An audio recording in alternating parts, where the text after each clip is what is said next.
Di revisi Undang-Undang Nomor 5 Tahun 99 ini juga berbicara soal pembaharuan kewenangan dari KPPU agar semakin kuat ini, Pak. Ya, kewenangan seperti apa yang diharapkan? Institusi ya, utamanya status kepegawaian. Kan ada pegawai tetap di sana dalam sebuah lembaga yang investigatif seperti KPPU, ya menurut saya harus ada PPNS di situ. Ada hubungannya nggak sih Pak sama sekarang kan udah makin marak nih era ekonomi digital? Dulu tahun 99 belum ada e-commerce. Yang ini belum ada dalam pengaturan Undang-Undang 5 tahun 99. Di Indonesia ada kartel itu, Pak? Mungkin secara terbuka tidak ada. Ya sebetulnya monopoli itu tidak ada dilakukan oleh kelas menengah ke bawah, nggak ada. Monopoli ya dilakukan oleh kelas-kelas yang besar.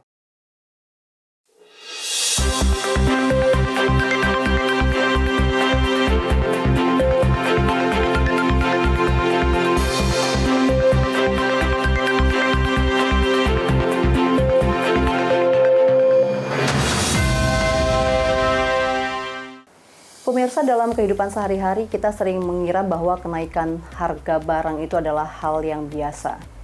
Harga sembako yang semakin meningkat, tiket transportasi melonjak, atau bahkan pilihan produk di pasar yang semakin sedikit. Namun pernah nggak kita berpikir bahwa apakah ini benar hanya sebatas mekanisme pasar atau ada monopoli dan praktik usaha yang tidak sehat di dalamnya?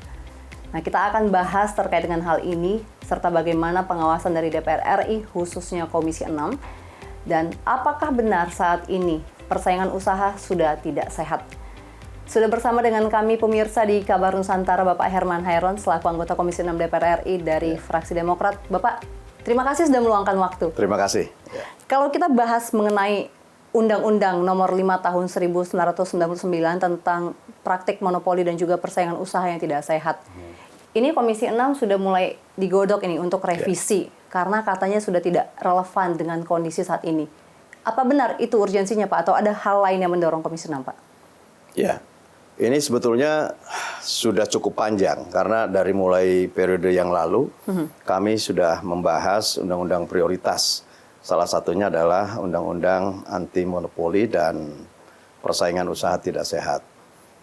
Undang-undang ini merupakan amanah reformasi, lahir di tahun 99, sehingga undang-undangnya Undang-Undang Nomor 5 Tahun 99. Kalau melihat urgensinya tentu undang-undang ini lahir atas perjalanan sejarah bangsa kita. Dulu mungkin di era sebelumnya kita bisa melihat bagaimana hajat hidup, sumber daya alam, dan lain sebagainya yang ini merupakan kekayaan negara. Dikuasai oleh hanya segelintir orang, sebagian kecil perusahaan, dan tentu pada akhirnya tidak menguntungkan terhadap masyarakat, terhadap bangsa, terhadap negara. Ini adalah urgensinya, sehingga lahir undang-undang ini. Dan tentu atas perjalanannya, harapannya sebetulnya semua undang-undang universal. Dan inilah realitas bahwa sesungguhnya peraturan negara, kebijakan itu harus adaptif pada setiap perubahan yang terjadi atas perubahan di sebuah negara maupun atas perubahan global. Dan inilah yang kemudian juga melandasi terhadap urgensinya perubahan Undang-Undang 5 tahun 99 supaya lebih adaptif dan tentu lebih efektif untuk memberi pengaturan yang dianggap dalam perjalanannya undang-undang ini ada hal yang harus kita revisi, harus kita perkuat, harus kita reorientasi kepada kepentingan rakyat yang lebih besar. Kalau Komisi 6 sendiri melihat kondisi seperti apa yang dialami di pasar Indonesia saat ini, Pak, sehingga membutuhkan revisi untuk pengaturan usahanya? Sesungguhnya negara ini menjaga agar kita tidak terjerumus kembali kepada liberalisasi, tidak terjerumus kepada sistem sosialis, tapi betul-betul ajak menjadi sebuah negara yang berpihak kepada rakyat dengan membuka ruang yang cukup besar bagi tingkat persaingan pada komoditas tertentu. Nah, yang menyangkut hajat hidup rakyat, negara harus melindunginya. Yang ini bisa menjadi tingkat persaingan yang lebih sempurna, ya bebaskan saja. Gitu. Ada hubungannya nggak sih, Pak, sama sekarang kan udah makin marak nih era ekonomi digital dengan banyaknya ada e-commerce, persaingan usaha dari digital juga udah banyak. Ada hubungannya nggak sih, Pak, revisi undang-undang ini ke arah sana? Ya, oleh karenanya kita melihat ada beberapa kelemahan. Nah, atas kelemahan itulah kita angkat kembali. Karena bagaimanapun dalam sebuah sistem negara tidak boleh ada yang terlalu bebas, tetapi juga kita tidak boleh juga menjaga secara kaku gitu ya. Elastisitas di dalam perundang-undangan ya tentu sejatinya adalah sesuai dengan kepentingan orang banyak. Itu satu dulu. Ya. Yang kedua, memang adaptifnya sebuah sistem kebijakan dalam negara ini ya harus menyesuaikan terhadap perubahan-perubahan zaman. Dulu tahun 99 mungkin belum ada e-commerce ya, belum ada e-commerce. Waktu dibuat undang-undang ini ya Pak ya. Betul, tahun 99 kita masih senang datang ke pasar-pasar, ke mall-mall. Itu memang in-nya di situ. Tapi kemudian ada pandemik COVID-19 yang kemudian memungkinkan yang tidak memungkinkan kita berinteraksi dan kemudian diberlakukannya social distancing gitu ya. Jaga jarak, tidak bersosial, akhirnya muncullah kemudian inovasi dan kreativitas yang pada akhirnya kita memang mau tidak mau mempercepat proses digitalisasi dengan pasar digital. Nah, yang ini belum ada dalam pengaturan Undang-Undang 5 tahun 99. Yang kemudian pada akhirnya apakah pasar digital ini masuk dalam monopoli, masuk dalam persaingan yang tidak sehat, tidak diatur. Akhirnya semuanya didasarkan kepada aturan turunan yang tidak kuat secara perundang-undangan. Nah ini yang harus kemudian juga dimasukkan bahwa digital ini penting menjadi pengaturan di dalam undang-undang revisi undang-undang ini. Termasuk karena kita sudah melakukan ratifikasi. Ya, kita juga telah melakukan ratifikasi terhadap peraturan terkait dengan ASEAN e-commerce misalkan. Dulu kami sudah meratifikasi 3 tahun lalu lah. ASEAN e-commerce ini sudah kita ratifikasi, masa undang-undang dalam negerinya belum ada pembatasan terhadap upaya monopoli. Kalau misalkan nanti pasar konvensionalnya sudah dijaga supaya tidak terjadi monopoli dan tidak terjadinya persaingan yang tidak sehat gitu. Lantas kemudian e-commerce-nya terjadi, gimana cara menindaknya? Nah, oleh karena itu menurut saya ini penting revisi kita menyentuh kepada hal-hal yang memang secara kekinian ini kita harus beradaptasi dan diatur dalam regulasi yang tentu tetap dengan menjaga kondusivitas dan elastisitas pasar di pasar digital. Masyarakat mungkin masih ada yang bingung atau bias Pak terkait dengan apa sebenarnya monopoli usaha atau persaingan usaha tidak sehat. Bisa kasih contoh nggak sih Pak yang nyata di masyarakat itu seperti apa? Banyak hal ya yang saya kira dan ini masih terjadi gitu ya. Kecuali kami juga menjaga betul karena bagaimanapun sekali lagi konstitusi negara Undang-Undang Dasar 1945 beserta dengan amandemennya telah mengamanatkan bahwa hajat hidup masyarakat ini harus menjadi kepentingan negara. Nah, oleh karenanya salah satu hal yang saya usulkan di dalam revisi ini adalah harus ada perlakuan undang-undang ini yang berbeda terhadap mana yang tentu ini menjadi perlindungan negara, mana yang menjadi upaya bebas menjadi persaingan yang lebih kompetitif. Kalau melihat contoh, ya misalkan, dulu mungkin kita seringkali tiba-tiba minyak goreng. Indonesia ini adalah penghasil CPO terbesar dunia. 55 juta ton setiap tahun, metrik ton setiap tahun dihasilkan di Indonesia. Dan sebagai penghasil minyak sawit, semestinya tidak kekurangan minyak dalam negeri. Kita pernah minyak langka. Betul nggak? Gitu. Belum lagi derivatifnya, produk-produk turunannya. Ini juga bisa langka. Kalaupun ada, itu sangat mahal. Kenapa? Ini sangat dipengaruhi oleh harga internasional. Namun, karena penguasaannya oleh kelompok tertentu, belum tentu menguntungkan para petani sawit kita. Yang begini-begini ya kita harus jaga. Gitu. Nah, inilah kepentingan undang-undang ini. Yang paling dirasakan oleh masyarakat tentu perubahan harga ya Pak. Kenaikan harga barang-barang itu paling dekat dengan masyarakat. Tapi kalau kita lihat di era digital saat ini, kita lihat untuk transportasi online nih Pak. sering terjadi predatory pricing. Ya. Nah, ini sebenarnya memang ingin untuk memberikan diskon ke konsumen atau memang ada usaha untuk mematikan pesaing ini, Pak, kalau Bapak lihat? Ya, itu juga menjadi penilaian. Aha. Artinya juga kita harus juga mencurigai karena praktek kartel, monopoli atas sistem usaha itu kan bisa dilihat apakah dari kenaikan yang tiba-tiba meroket ataukah ya tadi predatory pricing. Dia tiba-tiba menurunkan harga pada tingkat tertentu untuk membunuh pesaingnya. Ini juga bisa disanksi. Nah, ini yang harus dibenahi dengan adanya undang-undang dan juga untuk meningkatkan kewenangan KPPU tentunya ya Pak? Ya, sekira banyak pengalaman yang bisa kita petik ya dari perjalanan bangsa kita ini. Sip. Selain tentu tadi tiba-tiba hari ini besok mau Ramadan ya, Pak. Harga telur naik, harga bawang putih 40.000, harga bawang merah naik. Artinya ini kan tingkat kewajarannya bisa kita ukur. Gitu. Berapa sih harga di luar negeri? Kalau based on-nya impor, kalau di luar negeri harganya sekian, masuk dalam negeri harganya sekian, berapa sih disparitas harganya? Kan bisa diukur. Kalau disparitas harga ini terlalu jomplang, terlalu mahal untuk dibeli oleh masyarakat kita, oleh rakyat kita kan harus mengukur daya beli, gitu.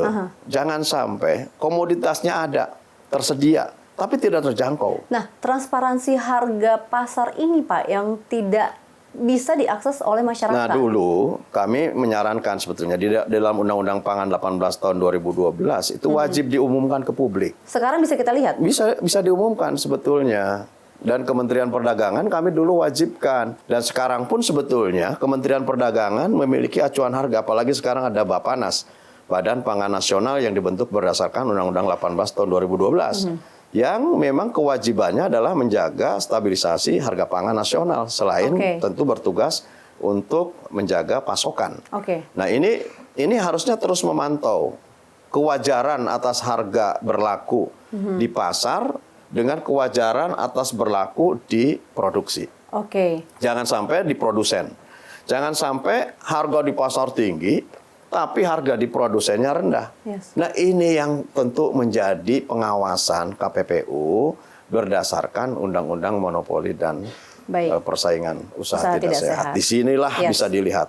Tetapi ini contoh pangan. Ini bisa juga kepada hal-hal lainnya. Misalkan terhadap pasar-pasar digital yang saat ini muncul. Ini akan menjadi salah satu fokus untuk revisi Undang-Undang Nomor 5 Tahun 1999 terkait dengan transparansi harga. Tapi mungkin ada hal-hal lain yang perlu diperlihatkan dari kewenangan KPPU. Kita bahas untuk segmen berikutnya, Pak. Tetap bersama kami pemirsa di Kabar Nusantara.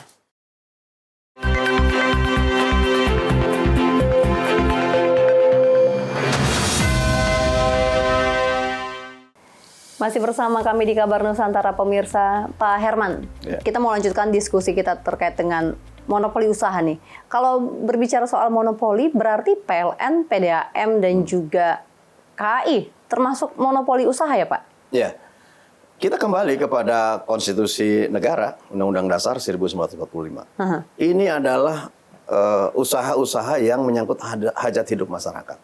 Boleh monopoli? Kereta api adalah angkutan massal yang ini harus dijaga kemampuannya untuk mengangkut barang dan jasa yang didasarkan kepada kepentingan publik. Ya, jadi kereta api misalkan, kemudian BBM. Bahasanya menurut saya kalau untuk badan usaha milik negara, karena ini adalah bagian dari penugasan negara, maka ini adalah bentuk penguasaan negara untuk bisa menjaga hajat hidup rakyat. Berarti kalau untuk monopoli yang itu aman kan karena untuk kepentingan masyarakat. Bulog menguasai 4 juta ton. Dulu pernah ada satu perusahaan yang saya tidak perlu menyebutkan namanya, menguasai 1 juta ton beras. Tapi dengan 1 juta ton mereka bisa berbuat apa saja. Dengan melakukan apakah menaikkan harga atau mempengaruhi terhadap kelangkaan atau ketidaklangkaan komoditas beras itu. Kan akhirnya ditindak juga. Ditindak. Justru dengan adanya Bulog bisa menjaga daya beli masyarakat untuk bisa mendapatkan komoditas bahan pokok sehari-hari. Nah yang paling penting adalah bagaimana penguasaan ini juga bisa menjaga terhadap gerakan-gerakan ataupun terhadap cara kartel untuk bisa menguasai pasar. Karena gini, kan ada negara-negara, utamanya di Latin itu terkenal kartel-kartel. Yes. Ya, nggak beda-beda jauh lah gitu ya. Mereka menguasai segmen tertentu yang tidak bisa dikuasai secara umum. Di gitu. Indonesia Karena ada kartel itu, Pak?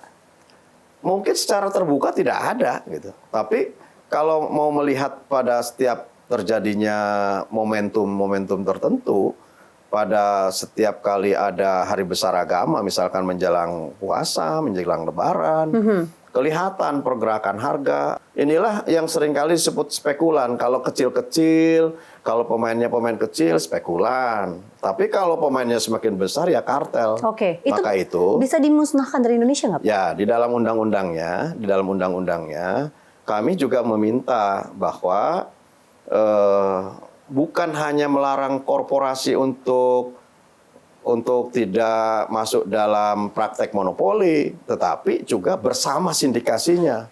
Jangan sampai size-nya dibatasi oleh kita supaya tidak menguasai atau tidak memonopoli terhadap komoditas tertentu, tetapi jumlah perusahaannya diperbesarkan sama saja. Ya. Kemudian dia berkongsi juga dengan perusahaan lain. Nah, ini harus ada bahwa pasal yang memungkinkan untuk menjerat jika mereka berkongsi juga. Oke. Gitu. Karena tingkat persaingan yang kita harapkan adalah bukan kemudian tingkat persaingan yang menyebabkan harga semakin tinggi atau komoditas semakin langka. Ya. Tapi dengan tingkat persaingan itulah maka harga semakin terjangkau, distribusi semakin baik, pelayanan semakin baik, kemudian ya pada akhirnya lebih efisien.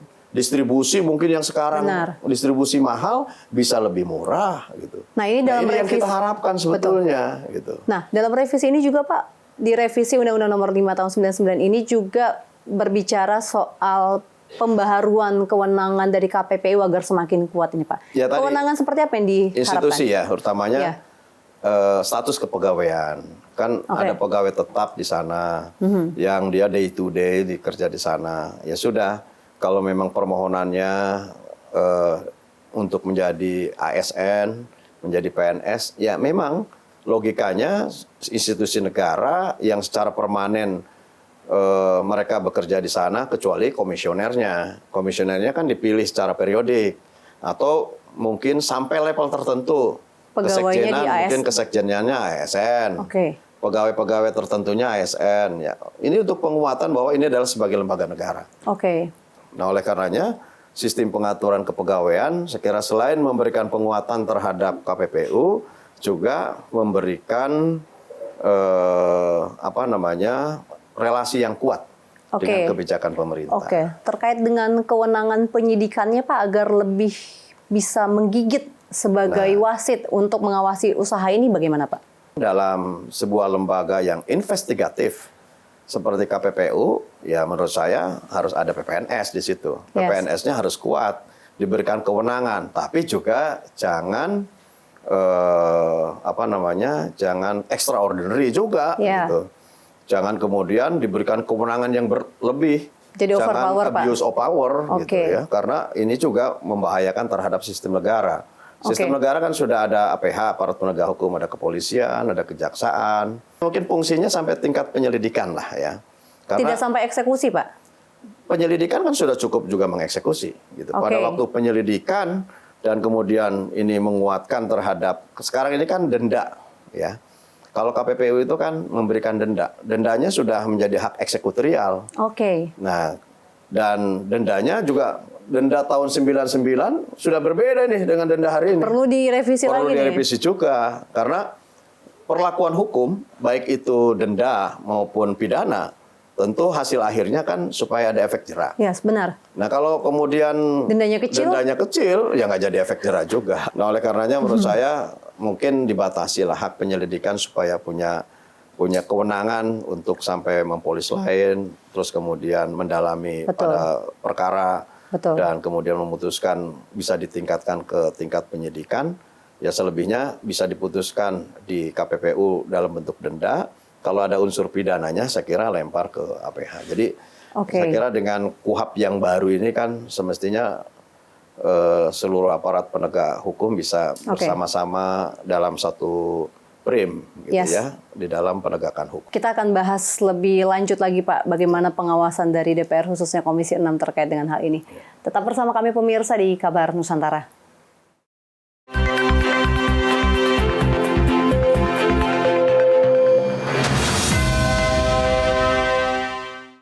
Anda kembali menyaksikan Kabar Nusantara pemirsa, dan Pak Herman, langsung aja nih. Kalau kita mau membentuk persaingan usaha yang sehat, tentu kita juga harus memberikan perlindungan terhadap UMKM-nya Pak, dan juga pelaku usaha yang kecil. Bagaimana sejauh ini perlindungan yang sudah diberikan pemerintah? Apa yang bisa didorong Komisi 6 Pak? Ya, secara umum tentu aksesibilitas terhadap kemudahan berusaha itu terus ditingkatkan ya. Misalkan untuk bisa memberikan asas legal terhadap UMKM, sekarang sudah menggunakan sistem online. Ya, OSS ini memudahkan dengan skala risiko. Lebih gampang. Jadi UMKM yang ingin berusaha di bawah 100 juta itu tidak lagi harus berurusan dengan BKPM, berurusan dengan dinas investasi dan ribet. Sekarang nggak lagi. Cukup ke internet, daftar, kemudian mendapatkan jawaban, yaitu sebagai legalitas. Itu bisa juga menjadi landasan legalitas formal kepada aksesibilitas permodalan. Yes, benar. Nah, artinya ini lebih dipermudah. Perizinan berbasiskan resiko. Ya. Yang pertama ya tentu sekarang perlindungannya itu ya lebih dibukakan kepada akses terhadap pasar.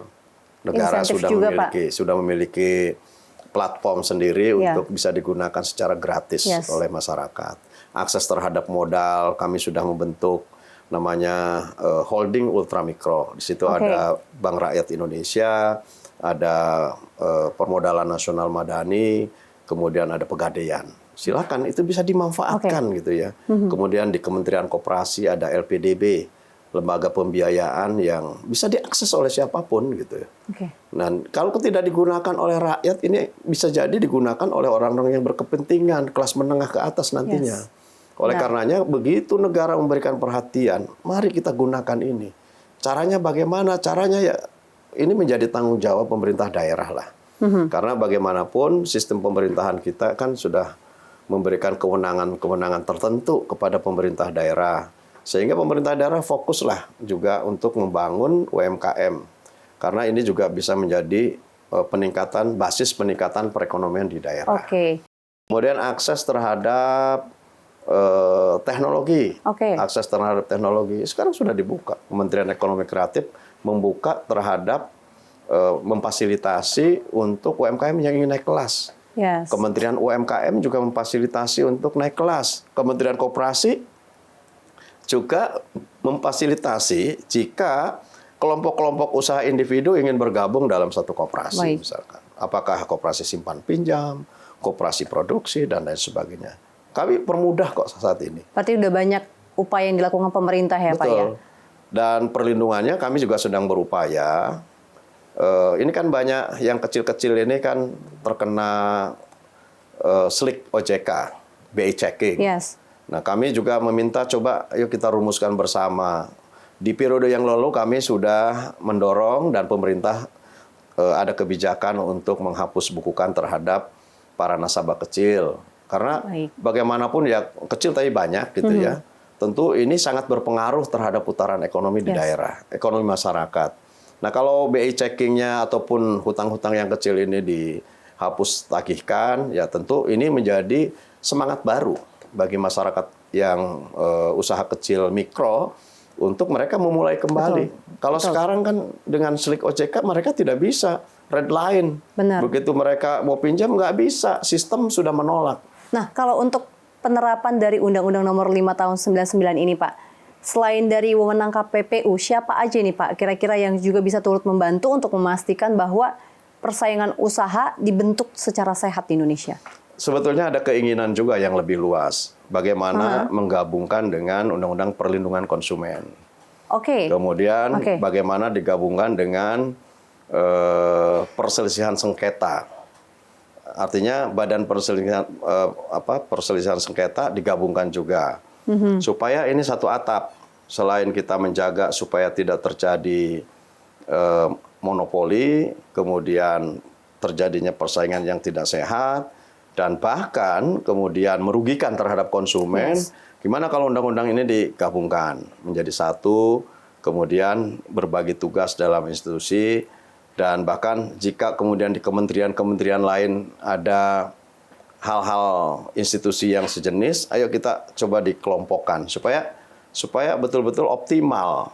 Secara institusional ini optimal. Namun ini masih kita bicarakan terus. Jangka panjang ya Pak? Betul. Dan yang terpenting sekarang sebetulnya adaptif dulu lah terhadap setiap perubahan yang terjadi di negeri ini. Oleh karenanya penguatan institusi ini juga harus kita lakukan, tapi juga tidak over. Gitu ya. Mungkin terakhir nih Pak, sebelum menutup segmen kita, kira-kira apa ini pesan yang bisa disampaikan oleh Pak Herman Hairon untuk masyarakat ataupun pelaku usaha mikro maupun kecil menengah yang ada di Indonesia, mengingat saat ini persaingannya sudah semakin kompetitif ini Pak? Ya sebetulnya monopoli itu tidak ada dilakukan oleh kelas menengah ke bawah, nggak ada. Gitu. Monopoli ya dilakukan oleh kelas-kelas yang besar. Bahkan kalau dulu kita mungkin di sekitar kampung kita, di sekitar desa kita, banyak warung-warung kecil yang tumbuh berkembang di wilayah-wilayah masyarakat. Kemudian tumbuhnya gerai-gerai formal yang sekarang homogen gitu ya. Dan menguasai terhadap kebutuhan masyarakat. Sebut saja mat-mat itu yang muncul. Kan sebetulnya membunuh yang kecil-kecil gitu. Nah, bisa sebetulnya kita tidak a priori, tidak antipati terhadap munculnya gerai-gerai ini, tapi kan bisa saja sistemnya yang harus dibangun, bahwa mereka juga harus berkongsi dengan gerai-gerai kecil, punya keseragaman harga kalau beli di mart sama dengan di toko kecil itu. Bahkan dari mana keuntungannya? Karena si toko-toko kecil ini diberikan harga yang jauh lebih murah, misalkan dengan harga eceran. Kan bisa berkongsi. Tapi kalau semuanya menjadi murah di gerai ini, ya yang kecil ini mati gitu. Nah kalau mati, ya usaha masyarakatnya mati. Berarti apa? Tidak ada lagi usaha yang menjadi prospek bagi masyarakat di sekitar itu. Nah tinggal bagaimana juga kita nanti mensinkronkan dengan munculnya Koperasi Desa Merah Putih. Yang juga ini akan menjadi institusi atau lembaga usaha di masyarakat. Bagaimana nanti mensinkronisasikan berbagai usaha-usaha masyarakat yang sekarang sedang tumbuh dengan middle to low, mat-mat yang ada, dengan hadirnya Koperasi Desa Merah Putih. Belum lagi kita harus juga mensinkronisasikan dengan BUMDes-BUMDes yang sudah berjalan. Dan tentu ya bagaimana ini sistem pemerataannya, bagaimana sistem distribusinya, terus komoditas apa yang harus kita pikirkan, dan sejauh mana KPPU juga menjangkau terhadap sistem usaha ini. Nah ini kan harus kita pikirkan gitu. Nah kalau tidak bisa semuanya menjadi tugas KPPU, ya berarti nanti tugas di institusi lain, misalkan di Undang-Undang Koperasi, bagaimana kita membentuk sebuah kemitraan yang lebih strategis antara masyarakat dengan Koperasi Desa Merah Putih, dengan institusi koperasi lainnya, dengan lembaga-lembaga usaha lainnya, dengan BUMDes dan lain sebagainya. Kemudian di Undang-Undang Perdagangan, bagaimana Undang-Undang Perdagangan juga mengatur terhadap sistem-sistem perdagangan yang lebih sehat. Kan banyak instrumen yang sesungguhnya ini jika disinkronisasikan, tentu cita-cita kemerdekaan kita ingin menuju masyarakat yang adil, makmur, sentosa, yang hajat hidupnya dikuasai negara, kemudian sebesar-besarnya untuk kemakmuran rakyat, dan daya beli masyarakat bisa meningkat. Ada cita-cita 2045 Indonesia emas, Indonesia yang ekonominya maju, rakyatnya sejahtera, kehidupannya berkeadilan. Tentu ini adalah sebuah tahapan untuk mencapai ke arah sana. Jangan kemudian kita terjerumus pada sistem yang pada akhirnya menjadi hutan rimba. Benar, merugikan masyarakat. Yang kaya menjadi kaya, yang miskin menjadi miskin, yang kaya bisa menindas yang miskin tidak berdaya. Benar. Nah, ini adalah menurut saya anti klimaks gitu ya. Ini peran Komisi 6, Pak. Kami akan mengawal, tentu sekali lagi ada cita-cita besar, Yes. tugas kita semua, Ya. dan mohon doa dan dukungan masyarakat. DPR akan bekerja optimal untuk mengawal agar menuju Indonesia Emas, mewujudkan masyarakat yang adil makmur, tentu menjadi tujuan kita bersama dan DPR bisa mengawal ke arah itu. Pak Herman, terima kasih banyak untuk waktu yang diluangkan bersama Terima kasih. Kabar Nusantara, dan tentu kami masyarakat menginginkan bahwa bisa ada persaingan usaha yang sehat di masyarakat, menguntungkan kepada pelaku usaha dan juga menguntungkan kepada masyarakat tentunya. Terima kasih banyak Pak Sama-sama, sudah terima bergabung kasih. bersama Ya, kami, terima kasih. dan pemirsa tentunya Anda bisa tulis di kolom komentar kira-kira kita akan bahas isu apa lagi untuk pertemuan selanjutnya. Dan sekian dari kami, sampai jumpa di Kabar Nusantara berikutnya.